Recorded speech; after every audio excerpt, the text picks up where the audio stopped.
শ্ৰীকৃষ্ণই কিয় নিজৰ ভক্তৰ ওপৰত প্ৰহাৰ কৰিছিল আহকচোন জানো। ভীষ্মৰ শ্ৰীকৃষ্ণৰ ওপৰত অটুট আস্থা আছিল।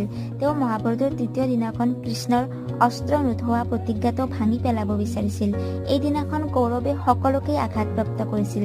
গতিকে ভগৱানে সকলো চাই আছিল। সেয়েহে পাণ্ডৱ আৰু অৰ্জুনে যিহেতু যুদ্ধত একো কৰিব পৰা নাই, তেতিয়া শ্ৰীকৃষ্ণই ক'লে, এতিয়া মই নিজেই অস্ত্ৰ উঠাম আৰু নিজৰ সুদৰ্শন চক্ৰ ভীষ্ম আৰু দ্ৰোণৰ প্ৰাণ লৈ ল'ম।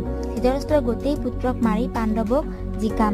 শ্ৰীকৃষ্ণৰ ৰথৰ চেকা এটা উঠাই চক্ৰৰ নিচিনা লৈ নিজৰ প্ৰতিজ্ঞা ভাঙি পেলাব বিচাৰিলে। ভীষ্মই কৃষ্ণক নিজৰ ফালে আহি থকা দেখা পালে আৰু তেওঁ অকণো ভয় খোৱা নাছিল, বৰং এনেকুৱা মনমোহক দৃশ্য দেখি তেওঁ সন্তোষ পাইছিল। কাৰণ শ্ৰীকৃষ্ণই নিজৰ প্ৰতিজ্ঞাটো অৰ্জুনৰ প্ৰাণ ৰক্ষা আৰু ভীষ্মৰ প্ৰতিজ্ঞা ৰক্ষা কৰাৰ বাবেহে ভাঙি পেলাব বিচাৰিছে। ভীষ্মই কৃষ্ণক ক'লে, আহক মই আপোনাক নমস্কাৰ জনাইছো। সেই সময়তে অৰ্জুনে দৌৰি